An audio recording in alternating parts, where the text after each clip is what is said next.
tema ini dipilih Pak akhirnya, tema resilient ini? IAF ini penting dan besar sekali perannya bagi arsitektur ekosistem arsitektur di Indonesia. Dan saya menyambut baik isu resilient ini karena ternyata memang di Indonesia ini banyak sekali arsitek muda yang berkutat di bagaimana mereka bertahan hidup. Dan permasalahannya bukan cuma di Pulau Jawa, justru malah di luar Jawa itu permasalahan tentang resiliensi itu lebih besar. Dan saya pikir apa yang disampaikan oleh pembicara tadi atau Richard, Pak Apep itu sungguh relevan terhadap apa yang sedang terjadi di Indonesia saat ini. Secara konsep yang berkesinambungan, resilient itu sudah menjadi barang yang wajib. Karena kebencanaan itu tidak hanya alam gitu ya, tapi ada kebencanaan kemanusiaan, kemudian ada bencana yang sifatnya mungkin tidak pernah kelihatan, tapi itu ada suatu hal yang membuat kita menjadi runtuh ya.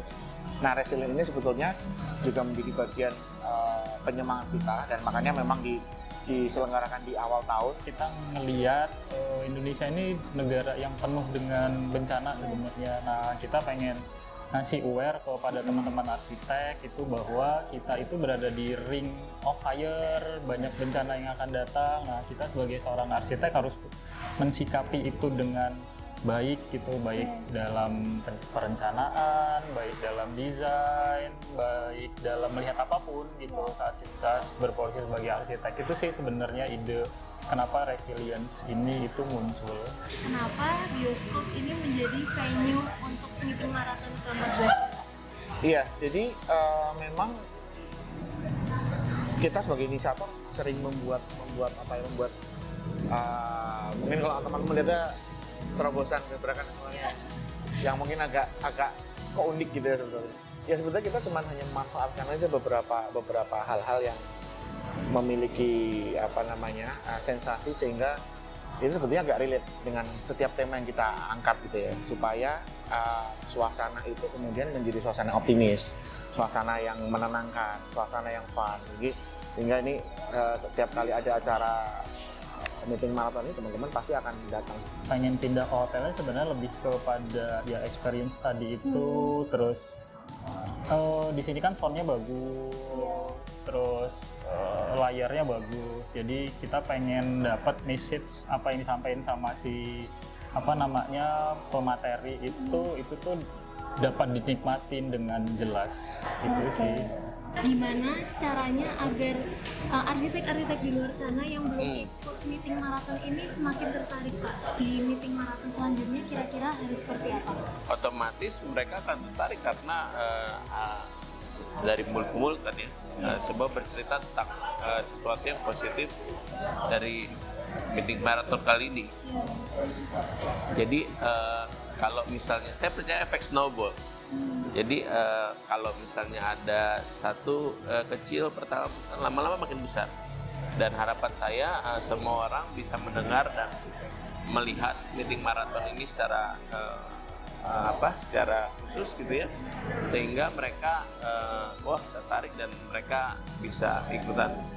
Jadi harapan saya mungkin ini satu bioskop gitu, berikutnya bisa di satu hall yang lebih besar. Nah, untuk meeting maraton ke depannya, apakah ada kejutan baru nih Pak atau bagaimana? Harusnya ada, tapi kita sebelum kita pikirkan di mana gitu ya. Mungkin ya, tapi tentunya tadi kita balik ke konsep awal, bagaimana kita tuh mencari tempat yang memang itu nyaman, tidak ada tendensius, tapi tentunya ya tidak ada tendensius, tapi kita tetap harus sadar bahwa tempat ini layak, legal, bukan tempat yang kemudian memberikan stigma negatif. Gitu. Jadi ya kita tunggu aja apa yang akan dilakukan oleh teman-teman inisiator, di mana tempatnya gitu ya. Kalau rencana yang mengejutkan pasti tidak akan dibicarakan di sini biar kejutan gitu. Tapi kalau untuk masa depannya sih kita pengen buat acara-acara macam-macam gitu ya. Misalnya kita punya acara kelas 1, kita nerusin IAX untuk tahun 2027 nanti mungkin, dan tetap meeting maraton yang akan reguler lah yang coba kita usahakan. Itu sih. Jadi Bapak sendiri bagaimana keputusannya sebagai narasumber di acara meeting maraton?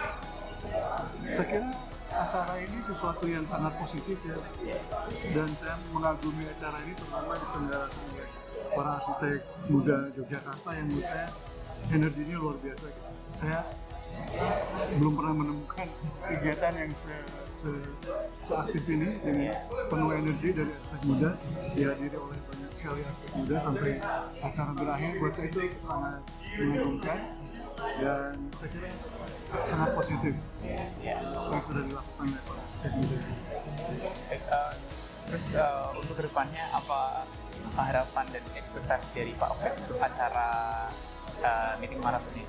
Ya tentu saja harapan saya acara ini bisa memberikan wawasan, insight kepada para arsitek dari Jogja untuk bisa lebih berkembang lebih maju lagi gitu ke depannya, dan bisa mendatangkan lebih banyak arsitek yang berpengalaman untuk bisa berbagi pengalaman dan ilmunya. Ini akan memperkaya kembali lagi para arsitek muda di Jogja dan bisa berkreasi lebih giat dan menghasilkan karya-karya yang bermanfaat. Karena itu harapan saya. Baik, terima kasih. Baik, terima kasih Pak. Terima kasih.